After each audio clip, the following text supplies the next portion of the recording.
प्रयोगाचे प्रकार किती? 3. एक म्हणजे कर्तरी, दुसरा कर्मणी, तिसरा भावे. बघा आता ह्या कर्तरी प्रयोगाचे 2 प्रकार पडतात.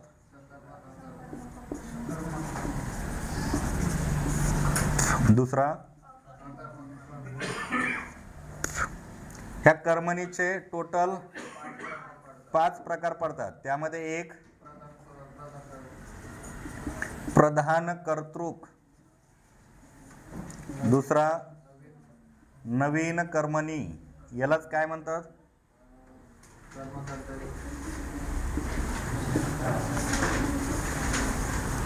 तिसरा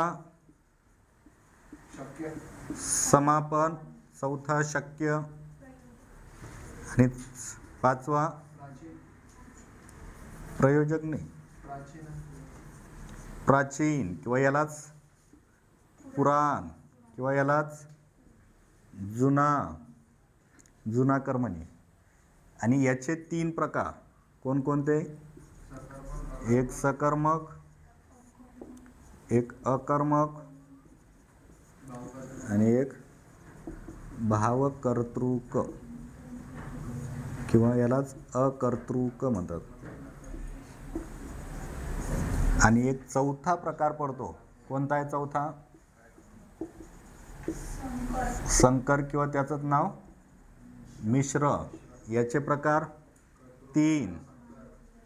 कर्तृ कर्म संकर किंवा कर्तृ भाव संकर आणि कर्म भाव संकर.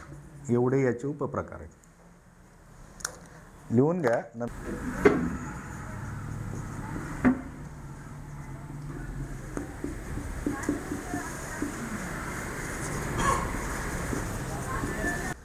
लक्ष द्या. वाक्यातले क्रियापद, समृद्धी क्रियापद कोणकोणते आहेत वाक्यात? पहिल्या वाक्यातलं क्रियापद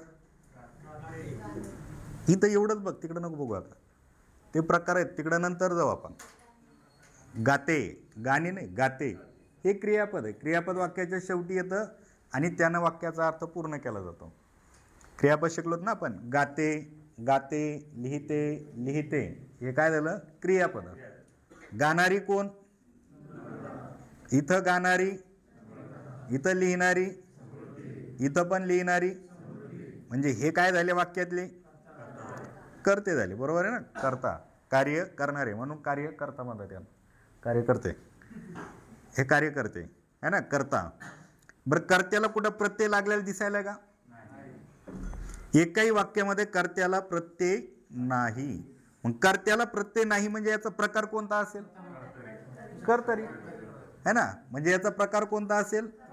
मुख्य प्रकार कर्तरी प्रयोग. आपल्याला मुख्य प्रकार समजला, पण त्या मुख्य प्रकारामध्ये 2 प्रकार आहेत, एक सकर्मक आणि एक अकर्मक.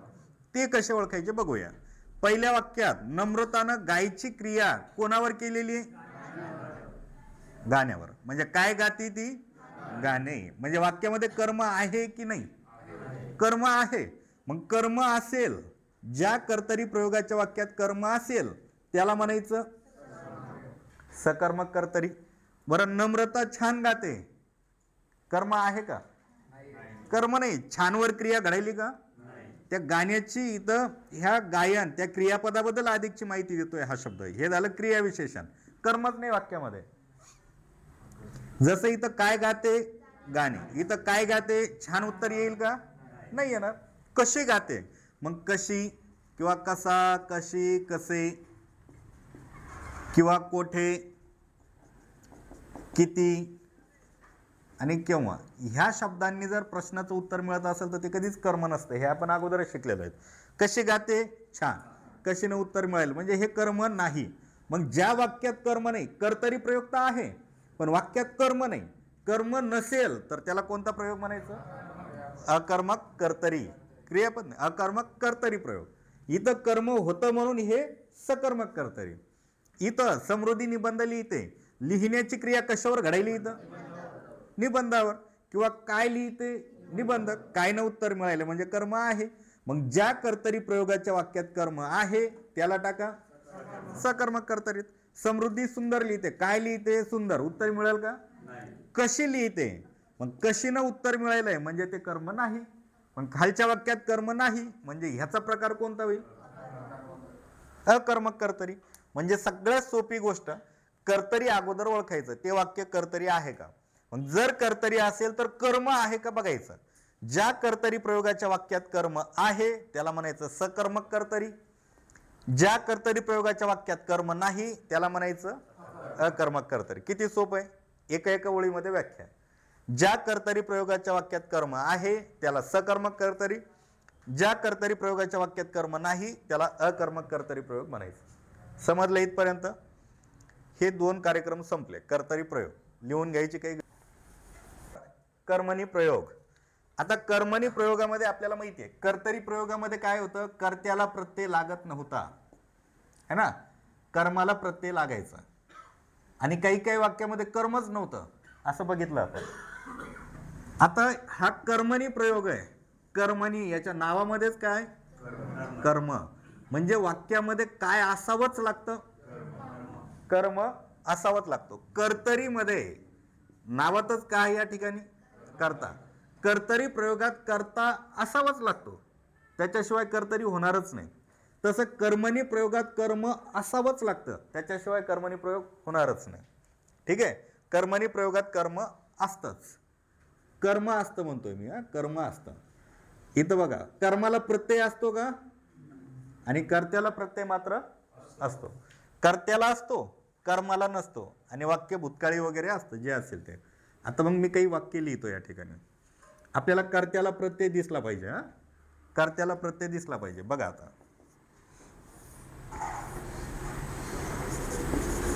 घेतलेलं वाक्य मी परत घेतो. हनुमानाने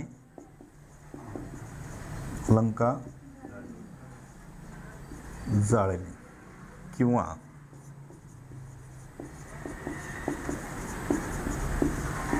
हनुमानाकडून लंका जाळण्यात आली है ना. इथं हनुमानाने लंका जाळली, इथं हनुमानाकडून लंका जाळण्यात आली. आणि आता सीताला वापस घेऊन आले होते हनुमान, त्यावेळेस परिपूर्णपणे लंका जाळून झालेली होती त्यांची है ना. हनुमानाची लंका जाळून झाली है ना. आणि ज्यावेळेस लंका जाळायला जाणार होते, गेले नव्हते, समुद्रावर थांबले होते है ना. हनुमानाच्या हृदयामध्ये किती आग होत असेल, कधी जाऊन कधी जाळू तिथं जाऊन. म्हणजे हनुमानाला लंका जाळवते, म्हणजे जाळावी वाटते, जाऊन तिथं जाऊन जाळावी वाटते, जाळवते. ठीक आहे.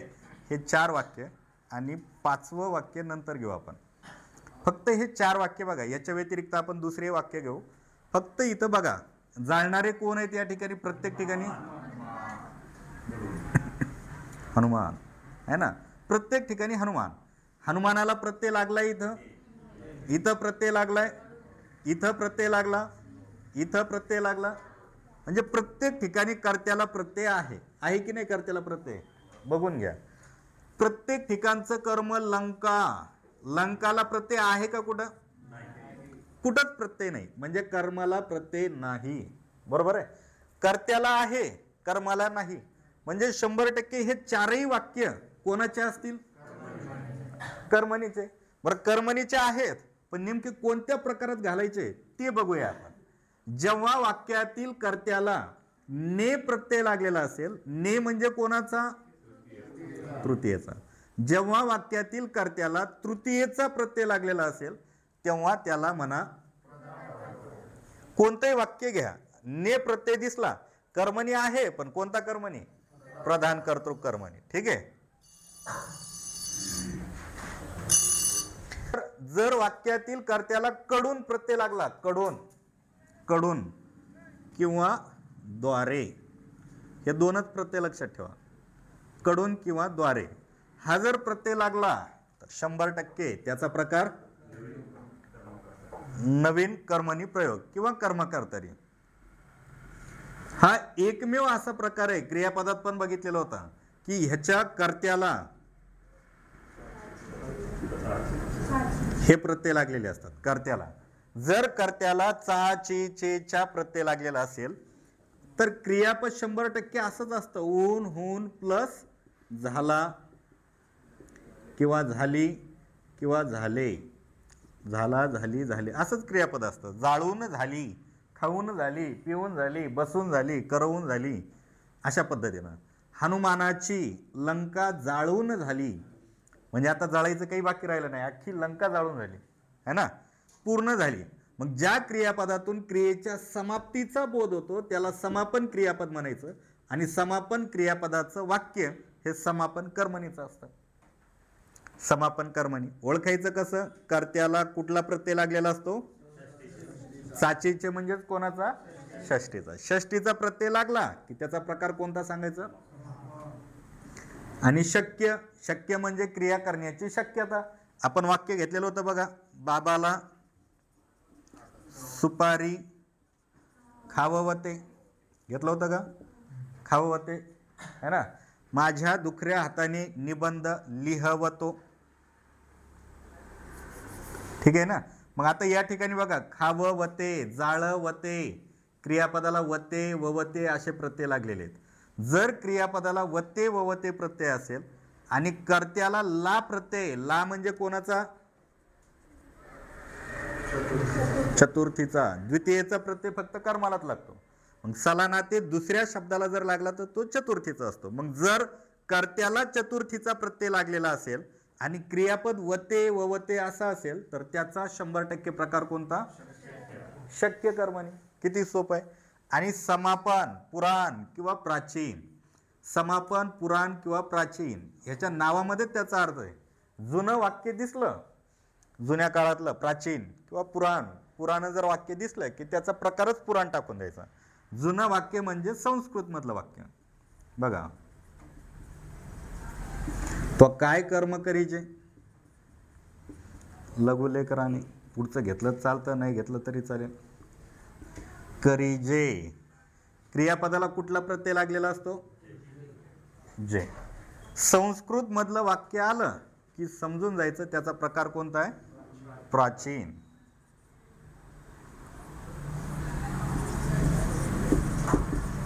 नळे इंद्रासी बोली जेले,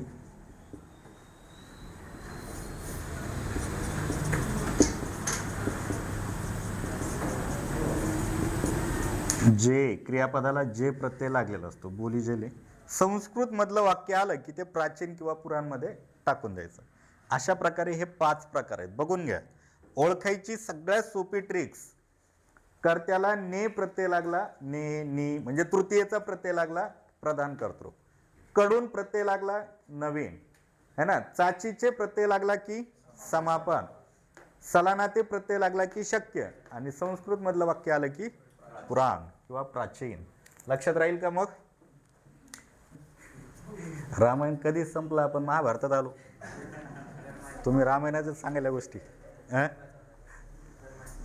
कर्मणी. अरे ते झालं कर्मणी. बरं, कशामुळे नवीन मध्ये टाकलं तू? कडून. फक्त एक अक्षर बघितलं तिनं, कडून, आणि तिनं नवीन मध्ये टाकले है ना. आता माझे सैनिक आणि तुम्ही जवळपास 20 वर्षाचा फरक असेल अभ्यासामध्ये आणि तुमच्यामध्ये. तुम्ही रनिंगमध्ये आहेत, पहिली दुसरी झाली, 10वी 12वी मध्ये गॅप नाही, काही नाही, फ्रेश है ना. त्यांनी मधल्या 20 वर्षामध्ये त्यांना प्रयोग काय असतो हे माहिती नाही. त्यांचा एकच प्रयोग, बंदुकीत गोळी टाकणे, धडाधड उडवणे. हे कर्मणी कर्तरी असतं असं काही कधी जाणवलं पण नसेल तुम्हाला तिकडं, तरी ते सांगू शकतात. लक्ष द्या, आपल्यासाठी आदर्श आहेत ते सगळ्यांसाठी. तुम्ही तर खूप लक्ष द्यायला पाहिजे. त्यांना जर 100 पैकी लेखीमध्ये 70 मार्क पडले तरी ते लागू शकतात, आणि तुम्हाला 100 पैकी 94 जरी पडले तरी घरी येऊ शकता तुम्ही. असे किती किस्से आहे सर. संभाजीनगरला 2014ला एक पेपर झालेला होता याचा, परिचर नावाचं एक पोस्ट भरायची जिल्हा परिषदमध्ये. परिचर म्हणजे सेवक. 100 मार्काचा पेपर होता, 7 जागा होत्या आणि 11 जणांना 100 पैकी 100 मार्क होते सर. 11 जणांना म्हणजे घेतले किती असतील? 7 जण. जेवढ्या जागा आहेत तेवढ्याच घ्याव्या लागतील ना, 7 जणच घेतले. मग 100 पैकी 100 मार्क पडणारे वरचे 4 जण घरी आले ना, मग त्यानं काय करायला पाहिजे होतं? ग्राउंड. परिचरला ग्राउंड नाही, आपल्या पोलीसला आहे. म्हणजे फक्त परीक्षाच असते आणि परीक्षेवर निकाल असतो त्यांचा, है ना. म्हणजे 4 जण ज्याचं वय कमी आहे ते आले, म्हणजे आउट ऑफ मार्क घेऊनही उपयोगाचं नाही. आणि म्हणजे सांगायचा मुद्दा एवढाच की मुलं एवढी तयारी करून बसलेत सर. आज काही विचारा मुलांना, एखाद्या वेळेस काही बॅचमध्ये तर असं होतं, मी शिकवायला लागलो ते पुढचं बोलतात. समजा मी असे जर उदाहरणं घेतले किंवा कुठले पण, समजा गणिताचे घेतले, बुद्धिमत्ता शिकवायची, तर ते मधात बोलतात, सर हे सोपं आम्हाला येतंय हो, एखादं अवघड घ्या दुसरं कुठलं तरी, नाही तर तेच कुठलं तरी धुंडून आणतात. मग नंतर मास्तराचा घाम निघतो. असे पोर आहेत. तुम्ही इथं बोलायलाच तयार नाहीत. मास्तराचा घाम फक्त इथं हवेमुळेच निघू शकतो. बोलण्यामुळेचा विषयच नाही. बरं, एवढं पद्धतशीर शिकवतोय मी, म्हणजे आजपर्यंत कधी कोणाला विचारायचे किंवा अडचणीचा तर प्रसंग आलेलाच नाही. आपण तरी फास्टमध्ये शिकवतोय. रेग्युलर जर असतो आपला सगळा कार्यक्रम, रोजचं 2 तासाचं लेक्चर, तर 3 महिने म्हणजे 90 दिवस लेक्चर चाललं असतं. 90 गुणिले 2 म्हणजे 180 तासाचं मराठी आहे. आपण खूप कमी पिरियडमध्ये संपवलं आहे. म्हणजे थोडं फास्ट घेण्याचा प्रयत्न केला. ते माझी मजबुरी, तुमची मजबुरी, सगळ्या गोष्टी त्याच्यामुळं थोडं समजून घेण्याचा प्रयत्न करा. काही नाहीच समजलं ना, काही विचारा तुम्ही. तुम्ही जर म्हटले सर तुम्ही पाठीमागं गेल्या वेळेस प्रयोग धडा आपलं हे कुठला शिकलो आपण मागच्या वेळेस, विभक्ती, सर विभक्ती आम्हाला समजली नाही, परत शिकवा, तरी शिकवायला तयार आहे. तुमच्यापैकी मला एकानंही सांगितलं नाही की सर विभक्तीमध्ये कारकार्थ उपपदार्थ आम्हाला समजले नाही होत, ते सांगा समजून. शिकवले असते सरांनी. तरी मागच्या वेळेस 2 वेळेस मला शिकवायला सुरू केल्यावर सांगितलं, सर मागचा हा एक मुद्दा राहिला बरं का, ते समजून सांगा, आहे की नाही. 2 वेळा सरांनी मुद्दे विचारले. एक म्हणजे क्रियापदामध्ये आख्यात नावाचा प्रकार राहिला होता, तुम्ही परत शिकवायला लावला, म्हणजे तुमचं लक्ष होतं. त्याच्या आधी परत एक कशाचा तरी सिद्ध साधितचा एक मुद्दा बाकी होता बघा, विशेषणामध्ये साधित विशेषण कसे असतात सांगा, तोही विचारला होता. म्हणजे आहे लक्ष सरांचं. लक्ष द्या, काही नाही, म्हणजे माझ्याच वेळच नाही, सर पण शिकवतायत, लक्ष देत चला. आपल्याकडे वेळ कमी आहे. कशासाठी? मला लग्नासाठी म्हणायचं, वेळ कमी आहे. काय होतं माहिती आहे का, नाही खरी गोष्ट आहे. टेन्शनमध्ये समजा तयारी करत जर 4-5 वर्ष गेले सर, म्हणजे विद्यापीठातला इकडं समजा मी शिकवायचो 10-12 वर्ष, सर आम्ही शिकवायचो, एक अनुभव. समजा मुलांचं 5 वर्ष जर गेलं ना सर तयारी करण्यामध्ये, वेळ 5-6 वर्ष निघून गेले, तर बर्डन येतं. घरून पैसे किती वेळेस मागवायचे, हे ना, कुठं घालायचे, परत म्हणजे सगळे टेन्शन असतात. आणि टेन्शनमध्ये आहे ना केस झाडण्याचं प्रकरण जास्त वाढलेलं आहे. सध्या ते बाळासाहेब शिंदे सरांनी आणले केसाला ते औषध लावायचं वगैरे, बरेच सिस्टीम चालू आहे ते. हां, गेले माझे 90% केस गेले. जाण्याचं एकमेव कारण आहे, माझं नाही, बाकी सगळ्यांचंच टेन्शन.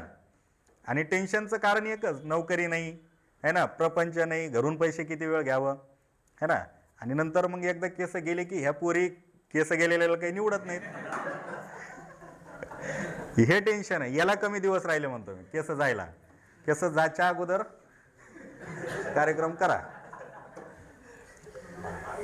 समृद्धी, मला सांग, तुला समजा नवरा शोधायचा आहे, गृहीत धर, नम्रताचं उदाहरण नाही घेणार, तू सांग म्हातारा माणूस निवडशील का लग्नाला? नाही ना. तुझ्यासारखा सुंदर निवडशील. म्हातारा म्हणजे काय, ज्याचे केस गेले तो. त्याच्यामुळं करत राहा.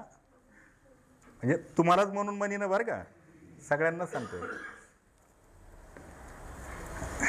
इथं हे संस्कृतवाला वाक्य, इथं ने प्रत्यय लागला, इथं कडून प्रत्यय लागला, इथं द्वारे लागला, इथं नानी ने प्रत्यय लागला, इथं ला लागला, इथं ला लागला.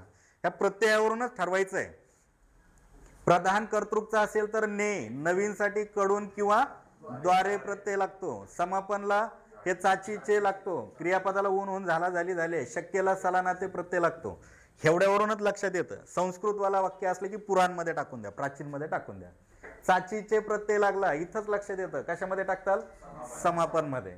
कडून प्रत्यय लागला, नवीन किंवा कर्मकर्तरी, हे संस्कृतवाला वाक्य आलं, जुनं वाक्य हे, प्राचीन मध्ये टाका. इथं पोलिसाने ने प्रत्यय लागला, प्रधान कर्तृक मध्ये टाका. मांजरा कडून प्रत्यय लागला, नवीन मध्ये. कर्मक आणि कर्तरी, ह्या कर्मकर्तरीमध्ये मागं पुढं होऊ शकतं, कर्म आणि करता हा मागं पुढं होऊ शकतो, करता येतो, फक्त ह्याच एका वाक्यामध्ये. मारण्यात आला, मारणारा कोण आहे? कृष्ण. आणि कोणाला मारल्या चाललंय? कंसाला. कंस अगोदर घेतला, हा करता नाही, करता हाच आहे, फक्त मागं पुढं घेतलंय. इथं पण बघा कुठे हे मुलांकडून फी देण्यात आली है ना, किंवा देऊन झाली, मुलांकडून फी देऊन झाली किंवा देण्यात आली. किंवा आणखी एक वाक्य कुठे इथं कडूनवालं, हा मांजराकडून उंदीर पकडण्यात आला. उंदीर इकडे टाकलं तरी चालेल, उंदीर मांजराकडून पकडण्यात आला असं पण चालतं, यात काही प्रॉब्लेम नाही. कंस कृष्णाद्वारे, द्वारे. इथं नी प्रत्यय लागला तृतीयेचा म्हणजे प्रधान कर्तृक. इथं सलानाते प्रत्यय लागला दोघायला म्हणजे शक्य. इथं खाववते, लिहवते, याच्यावरून पण कळतं की तो शक्य आहे म्हणून. हा आता मुलांकडून फी देऊन झाली, आता खरं तर देण्यात आली असं पाहिजे, इथं देऊन झाली तरी चालेल, पण इथं कडून प्रत्यय आला म्हणजे तो नवीन मध्ये पहा, देण्यात आली, मुलांकडून फी देण्यात आली असं वाक्य पाहिजे.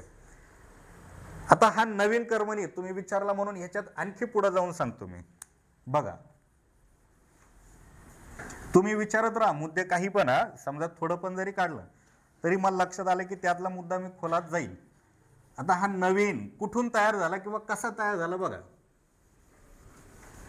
इंग्रजीमध्ये प्रयोगाचे दोन प्रकार आहेत, माहिती आहेत का इंग्रजीमध्ये? कोणते? ऍक्टिव्ह व्हॉइस आणि पॅसिव्ह व्हॉइस आहे ना इंग्रजीमध्ये. ऍक्टिव्ह व्हॉइस म्हणजे याचा अर्थ असतो की सुरुवातीला वाक्यात कर्ता असतो है ना, त्यानंतर क्रियापद असतं आणि नंतर ऑब्जेक्ट असतं. कर्ता म्हणजे subject plus V plus object है ना, सब्जेक्ट वर्ब ऑब्जेक्ट, हे कर्तरी प्रयोगाचं किंवा ऍक्टिव्ह व्हॉइसचं सूत्र आहे. जर याचं तुम्हाला पॅसिव्ह व्हॉइस करायचं असेल, पॅसिव्ह व्हॉइस, तर पॅसिव्ह व्हॉइसमध्ये अगोदर काय घ्यावा लागतो? ऑब्जेक्ट. ऑब्जेक्ट नुसार एखादं हेल्पिंग व्हर्ब घ्यावं लागतं, हेल्पिंग व्हर्ब असतंच, घ्यावंच लागतं पॅसिव्ह व्हॉइसमध्ये. नंतर V3 म्हणजे मुख्य क्रियापद आणि नंतर कर्ता हा कशानं जोडावा लागतो? बायनं. कर्ता कशानं जोडावा लागतो? बायनं. हे झालं पॅसिव्ह व्हॉइसचं सूत्र. म्हणजे कर्ता जोडलाय तो बायनं आणि बायचा मराठीमध्ये अर्थ होतो कडून. म्हणजे हा जो नवीन कर्मणी आहे हा इंग्रजीतील ऍक्टिव्ह व्हॉइस पॅसिव्ह व्हॉइस वरून घेतलेला प्रकार आहे. जर परीक्षेला प्रश्न आला खालीलपैकी कर्मणीचा कोणता प्रकार इंग्रजीतून घेतलेला आहे, तर उत्तर सांगा त्याचं नवीन कर्मणी. कडून म्हणजे कडून प्रत्यय जर लागलेला दिसला तर तो फक्त बायनच करता जोडलेला असतो, म्हणजे नवीन कर्मणीमध्येच असतो. यातही आणखी एक डिटेल मुद्दा नवीन कर्मणीतला, आणखी एक मुद्दा, जर वाक्यामध्ये कर्ताच नसेल, कर्ता नसेल म्हणजे कर्ता लपून बसलेला असेल, त्याला अदृश्य कर्ता म्हणतात, ठीक आहे. अदृश्य कर्ता असेल तेव्हा सुद्धा त्या वाक्याचा प्रयोग हा नवीन कर्मणीच असतो. उदाहरणार्थ बघा, वाक्य बघा,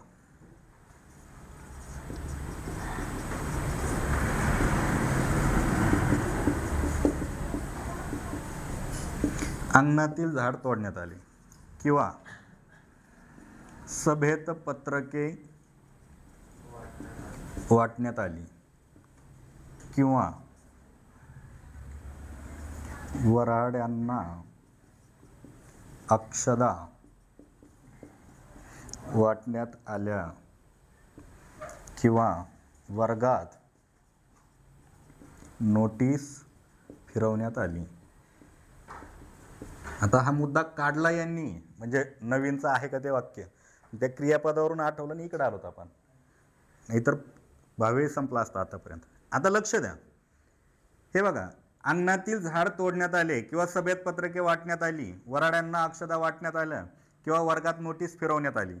मला सांगा या ठिकाणी झाड तोडण्यात यायलंय, पण तोडणारा कोण आहे बरं? तोडणारा कोण आहे? अंगणातील झाड तोडण्यात आले, काय तोडल्या चाललंय? झाड, पण तोडणारा कोण आहे? अज्ञात म्हणजे अदृश्य आहे. इथं सभेत पत्रके वाटण्यात आली, वाटले जाणारे पत्रक आहेत, ठीक आहे, हे कर्म आहे, हे कर्म आहे. इथं अक्षदा सुद्धा कर्म आहेत आणि नोटीस सुद्धा कर्म आहे, हे कर्म आहेत. इथं वाटणारे कोण आहेत? सभेत पत्रके वाटण्यात आली, पण वाटणारे कोण? अक्षदा वाटण्यात आल्या है ना, वाटल्या जाणाऱ्या अक्षदा आहेत, पण वाटणारे कोण आहेत? इथं वर्गात नोटीस फिरवण्यात आली है ना, फिरवली जाणारी नोटीस आहे, हे कर्म आहे. पण फिरवणारा कोण आहे? अदृश्य.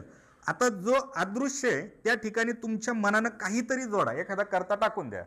आता अंगणातील झाड तोडण्यात आले, समजा रामू शब्द टाका कर्त्यामध्ये, कसं वाक्य होईल बरं सांगा? रामूने अंगणातील झाड तोडण्यात आले असं होईल का? रामूच्या अंगणातील झाड तोडण्यात आले असं होईल का? रामू कडून अंगणातील झाड तोडण्यात आले. सभेत पत्रके वाटण्यात आली, घ्या, रामू कडून सभेत पत्रके वाटण्यात आली. अक्षदा गावकऱ्याकडून घ्या, गावकरी करता टाका, गावकऱ्याकडून वराड्यांना अक्षदा वाटण्यात आल्या.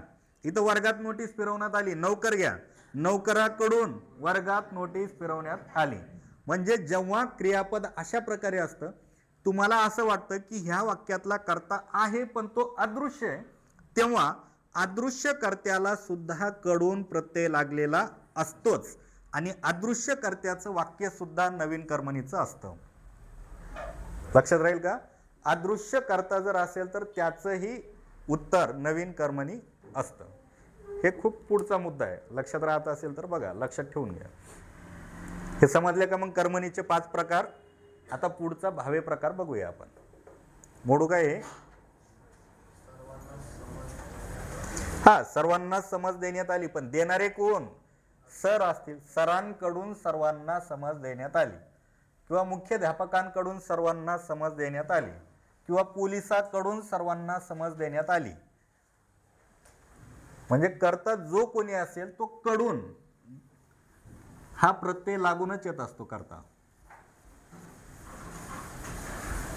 आता राहिला भावे प्रकार, आणि भावेमध्ये सकर्मक, अकर्मक आणि भावकर्तृक.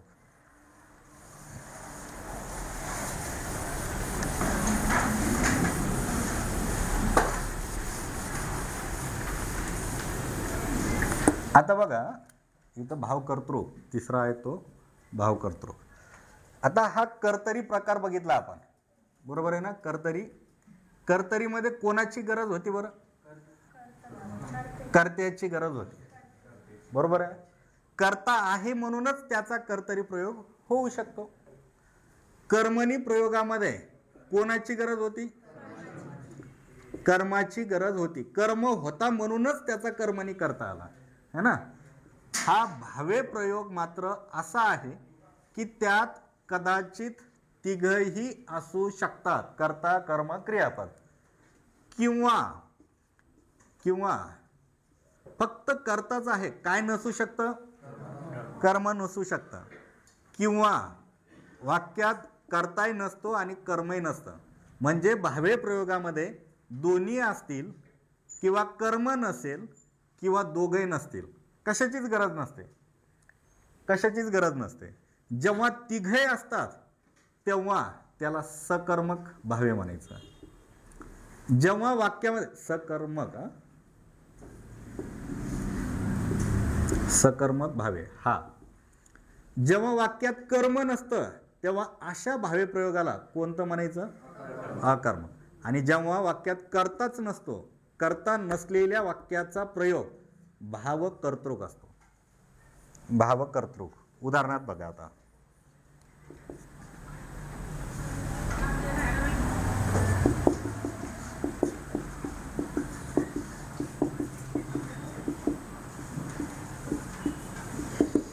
पोलिसाने चोराला पकडले. वाक्यातला कर्ता कोण आहे? पकडणारा, आणि पकडला जाणारा चोर, आणि हे क्रियापद. कर्त्याला प्रत्यय आहे का? कर्माला आहे का? कर्त्याला आहे, कर्माला आहे, म्हणजे याचा प्रयोग कोणता होईल? भावे. समजला?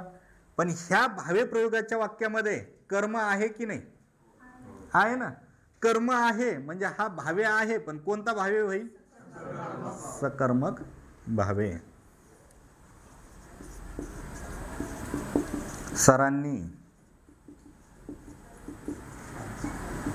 आपण म्हणतो ना की बाबा सरांनी छान शिकवले. वाक्यातला कर्ता कोणता आहे सांगा? सर. बर, कर्त्याला प्रत्यय आहे का? आहे ना, कर्त्याला प्रत्यय आहे. बरं, कर्त्याला प्रत्यय आहे म्हणजे हा कर्तरी प्रयोग होईल का? कर्तरी प्रयोग होईल का? नाही होणार, म्हणजे हा कर्तरी प्रयोग होणार नाही. बर, कर्म कोणतंही वाक्यात? कर्म नाही. कर्मच नाही वाक्यात, कर्म नाही म्हणजे तो कर्मणी होईल का? कर्मणी होणार नाही. मग कर्तरी नाही, कर्मणी नाही, म्हणजे उरला कोणता हा प्रकार? उरला कोणता? भावे. मग भावेमध्ये 3 प्रकार आहेत. कशात टाकायचं? कर्म असेल तर सकर्मक, आणि कर्मच नसेल तर अकर्मक. अकर्मक भावे. लक्षात राहील ना? ज्याच्यात कर्म नाही ते अकर्मक. आणि आता बघा, घेतलेलं वाक्य आठवतं का? बघा आता,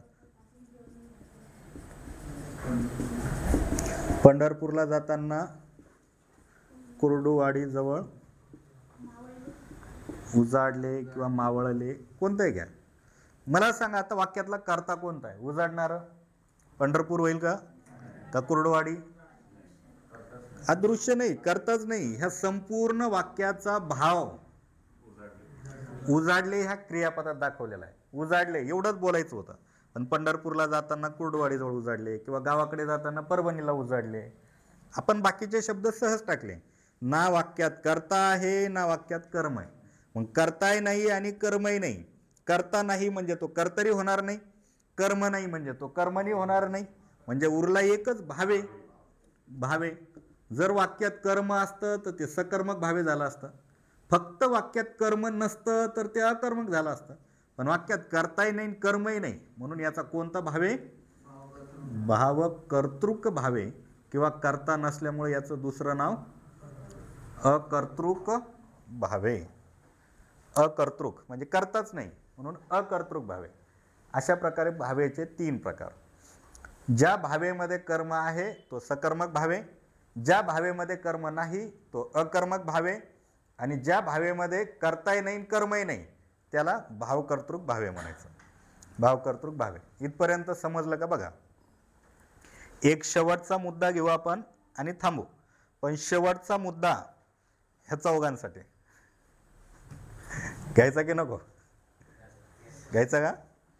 टार्गेट म्हणजे राग म्हणून नका, पण असं टार्गेट ठेवा की आता सरनं काही विचारू द्या, म्हणजे शिकवायच्या आधीच सांगतोय मी की आता हा मुद्दा मी शिकवणार तुम्हाला, तो लक्षात ठेवा. आणि नंतर त्याच्यावर मी प्रश्न देईल, ते तुम्ही सोडून दाखवा. आधी शिकवेल मी, पूर्ण शिकवेल, मग नंतर जे प्रश्न येतील ते फक्त तुमच्या चौघायला सांगायचे.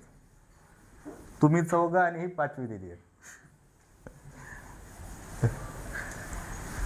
नाश्ता जास्त झाला का?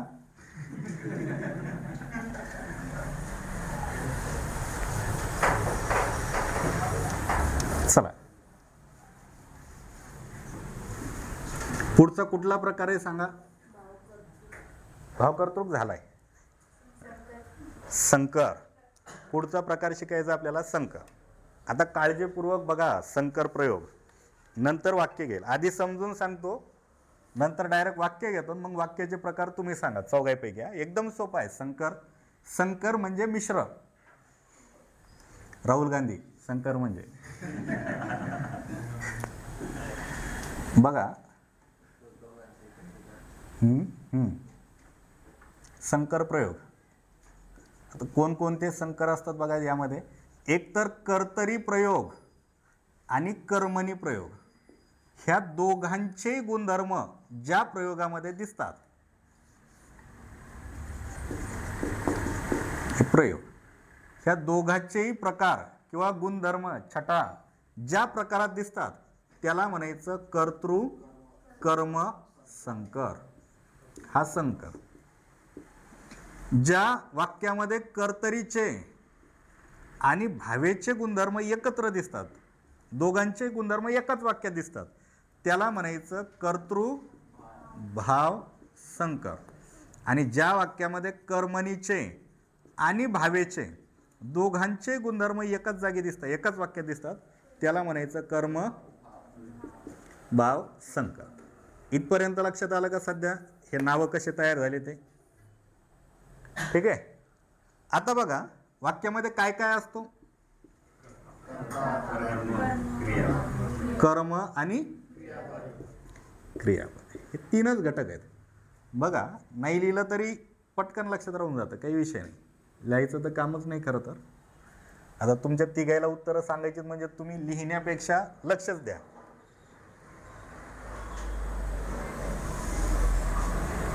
संकर प्रकार कसा ओळखायचा? समजा वाक्यातला कर्ता तू किंवा तुम्ही ह्या दोघांपैकी एक आहे. वाक्यातला कर्ता कोणता आहे? तू किंवा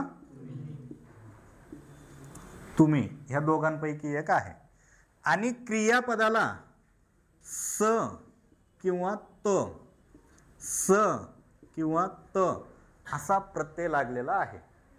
समजून जायचं. अशी जर कंडिशन असेल एखाद्या वाक्यामध्ये तर त्याचा प्रकार एकतर कर्तृ कर्म किंवा कर्तृ भाव असा असेल. आता मला सांगा बरं, आता ही कंडिशन तर दोन्ही वाक्यात आलेली. म्हणजे असे जर वाक्य आले, समजा एक वाक्य जर असं दिलं तर तुम्ही म्हणताल एक तर ते ह्याच्यात असेल किंवा याच्यात असेल. मग निश्चित ठरवायचंय याच्यात का याच्यात.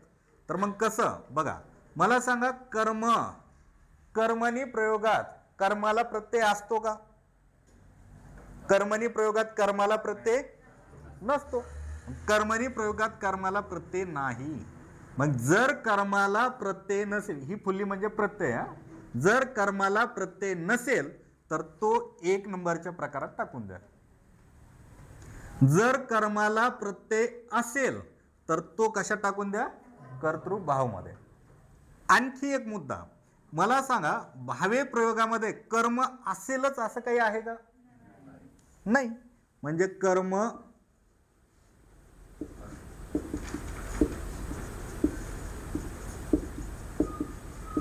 कर्म असेल किंवा कर्म नसेल.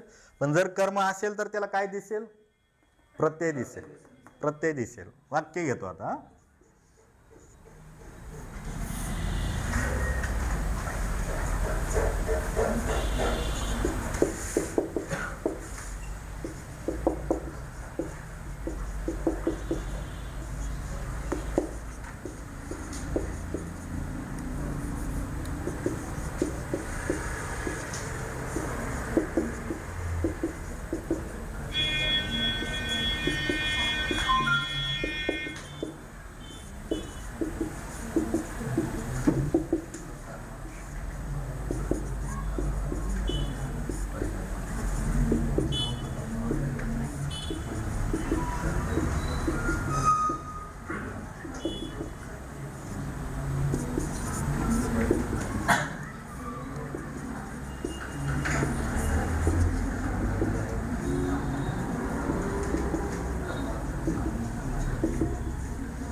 सगळ्यात महत्वाची गोष्ट, किती वाक्य घेतले आपण? 1 2 3 4 5. पाचही वाक्यातला कर्ता कोणता आहे?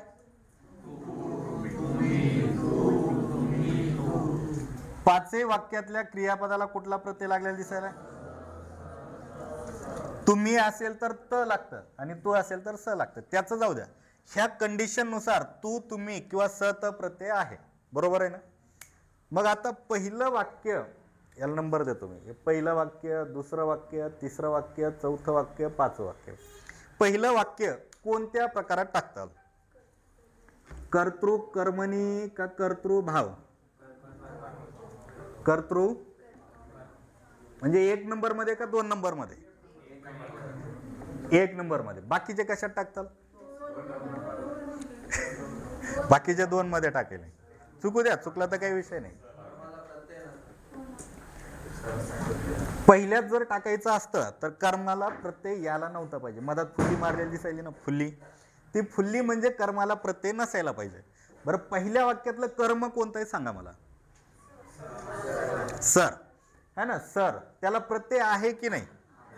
आहे. जर प्रत्यय असेल तर मग कुठे टाकतात? याच्यात टाकावं लागेल, 2 नंबरच्या प्रकारात. म्हणजे चुकलं आपलं. दुसरं वाक्य कशा टाकताल आता सांगा? पहिल्याच्या. बरोबर आहे. कशामुळं? कारण कर्माला प्रत्यय नाही. इथं कर्म आहे पण कर्माला प्रत्यय नाही. कर्माला प्रत्यय नाही म्हणजे त्याचं उत्तर कशात टाकताल तुम्ही? पहिल्याच्यात. दुसरं वाक्य, तिसरं वाक्य कशात टाकताल? पहिल्यातच. कारण कर्माला काय नाही? प्रत्यय नाही. चौथं वाक्य दुसऱ्यात टाकताल. कशामुळं? कारण कर्माला प्रत्यय दिसायला. आणि 5वं वाक्य कशात? दुसऱ्यात. बघा बरं, टार्गेट दिलं तर बरोबर उत्तर आले की नाही, लक्ष ठेवून. असं अभ्यास करताना पण मनाला टार्गेट द्या की आपला जेवढा अभ्यास करायचा आहे 5 घंटे बसण्यापेक्षा 2च घंटे, पण ठरवायचं बसल्याच्या नंतर ह्या 2 घंट्यात जे काही वाचल मी ते रात्री झोपायच्या टायमाला 10 मिनिट अगोदर जर मी मला प्रश्न विचारलं काय वाचलं तर ते सांगता यायला पाहिजे. जर सांगता आलं तरच त्या तासाभरात केलेला अभ्यास तुमच्या लक्षात राहिला.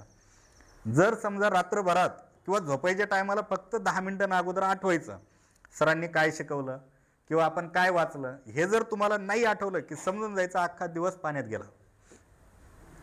दिवस फक्त घालायचे नाही, ते सत्कर्मी पण लागायला पाहिजे. आता तुम्ही टार्गेट ठेवलं, मी अगोदरच सांगितलं की तुम्हाला विचारणार, मग तुम्ही बारकाईनं लक्ष ठेवलं आणि नंतर पहिलं चुकू द्या. प्रयत्न करताना चुकाचुकी होतच असते, चुकला असेल पण बाकीचे सगळे आले. तसं सोपं होतं हे हिला पण आला असता, ती गेली का बाहेर, समृद्धीला आला असता, पण तुम्ही लक्ष दिलं.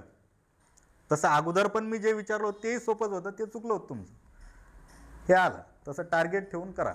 बाकीच्यांना लक्षात आलं का हे कोणता कशातला प्रकार? आणि एकदम गोष्ट आहे, कर्त्यालाही प्रत्यय असतो, कर्मालाही प्रत्यय असतो. फक्त क्रियापद मात्र आ किंवा ई कारांता असतो. म्हणजे क्रियापदाचं शेवटचं जे अक्षर असतं त्याला एकतर कान्हा दिलेला असतो किंवा वेलांटी दिलेली असते. कान्हा किंवा वेलांटी. कर्त्याला आणि कर्माला दोघायला प्रत्यय असतो. उदाहरणार्थ बघा, बाबांनी मुलाला शाळेत घातला. वाचायला थोडं वेगळं वाटतं बघा, पण शाळेत घालणारे कोण आहेत? आणि कोणाला? कर्त्याला प्रत्यय आहे का? कर्माला प्रत्यय आहे का? कर्त्याला प्रत्यय आहे, कर्माला प्रत्यय. क्रियापद बघा, क्रियापदाला काय प्रत्यय लागेल इथं? ला. ला म्हणजेच काय आहे? बाबांनी मुलाला शाळेत घातला. घातला म्हणजे हा कोणता प्रयोग सांगायचा? कर्मभाव. किंवा आईने मुलीला शाळेत घातली. घातले असतं तर मग तो भावेमध्ये गेला असता. इथं आईने, कर्त्याला प्रत्यय आहे, कर्माला प्रत्यय आहे, घातली ई प्रत्यय आला. ई प्रत्यय म्हणजे कर्म भाव संकर. किंवा नवऱ्याने बायकोला माहेरी पाठवली, है ना. नवऱ्याने, कर्त्याला प्रत्यय आहे, कर्माला प्रत्यय आहे, पाठवली ई प्रत्यय लागला. ठीक आहे. मग ह्याचं उत्तर काय सांगताल? कर्म भाव. ते तिघजण कर्म भाव आले. काय म्हणते नम्रता? मारामारी बस झाली. मला वाटलं ते गाणं आठवलं काय, नवऱ्याने बायकोला माहेरी पाठवली आणि एक शिकली. म्हणजे मुख्य प्रकार शिकलोत, नंतर उपप्रकार शिकलोत, नंतर संकर प्रकार पण शिकलोत आपण. या ठिकाणी प्रयोग नावाचा धडा संपला. थांबायचं